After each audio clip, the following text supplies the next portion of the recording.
अच्छा, TV 18 network 18 का standard disclaimer, even just dial का भी अब हमको स्टैंडर्ड डिस्क्लेमर दे देना चाहिए। वो भी रिलायंस की कंपनी है, अब रिलायंस रिटेल उसका मेजॉरिटी ओनर है। ये अप्रेजल से जस्ट पहले लॉस।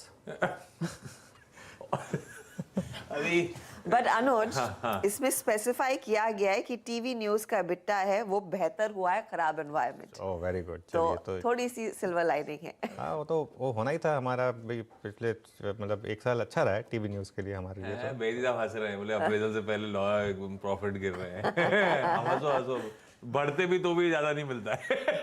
अच्छा, कुछ इंपॉर्टेंट स्टॉक्स को डिस्कस कर लिया जाए, जिसमें एंजल वन। मानस, जैसे वो जस्ट डायल में नंबर से पहले स्ट्रॉन्ग मूव्स आए थे, लाइकवाइज एंजल वन देखिए नंबर्स से पहले ऐसा नहीं है कि मूव नहीं कराया है, इसका भी कैंडल से खींच के लेकर आए डायरेक्टर साहब। बढ़िया मूव्स एंजॉय करें, और ये वही जोन पे पहुंच गया जहां एक जमाने में कंसोलिडेट कर रहा था, करेक्ट हुआ और वापस उसी टेरिटरी को हिट कर रहा है। एंजल वन कैसा लग रहा है?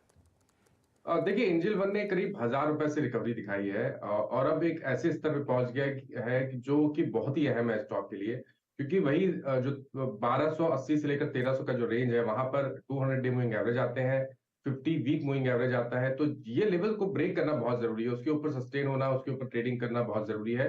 तो आप फ्रेश खरीदारी तभी करेंगे जब स्टॉक 1300 रुपए के ऊपर सस्टेन करेगा, उससे पहले आपको फ्रेश खरीदारी नहीं करनी है। अगर आपने लॉन्ग पोजीशन बनाई है तो आई थिंक थोड़ा प्रॉफिट बुक करके रिमेनिंग जो क्वांटिटी होगी उस पे 1225 के स्टॉप लॉस से आप बने रह सकते हैं। ये है दो अच्छे नंबर्स, एंजल वन और जस्ट डायल के। लेकिन शर्मिला, क्विक हील, ये बिजनेस पढ़ो तो लगता है बहुत इंटरेस्टिंग, साइबर सिक्योरिटी सॉफ्टवेयर जिसका चलन बढ़ ही चले जा रहा है, पर कभी भी क्विक हील के नंबर्स ने वैसा कभी डिलीवर करके ही नहीं दिया। 50% रेवेन्यूज उड़ गए, वापस घाटा हो गया, और सिर्फ आज की कहानी नहीं है, हमेशा इसी तरह से रैटिक रहा और कभी मीनिंगफुली इसने ऐसा आंकड़ा दिखाया ही नहीं है। क्विक हील कभी रडार पे आया आपके क्या?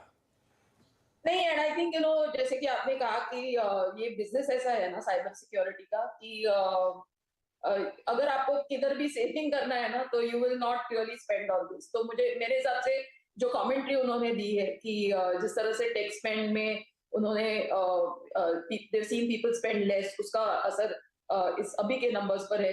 तो I think even in a good environment इतने लोग मेरे हिसाब से हमारे कॉन्टेक्स्ट में इतने they are not so keen on spending on cyber security. मेरे हिसाब से जब कभी खराब चीज होती है तभी सब लोग जागते हैं कि जब एक अटैक होता है and you have some data loss etcetera, तभी लोग इसको सीरियसली लेते हैं। So I think it's the nature of the business, जिस वजह से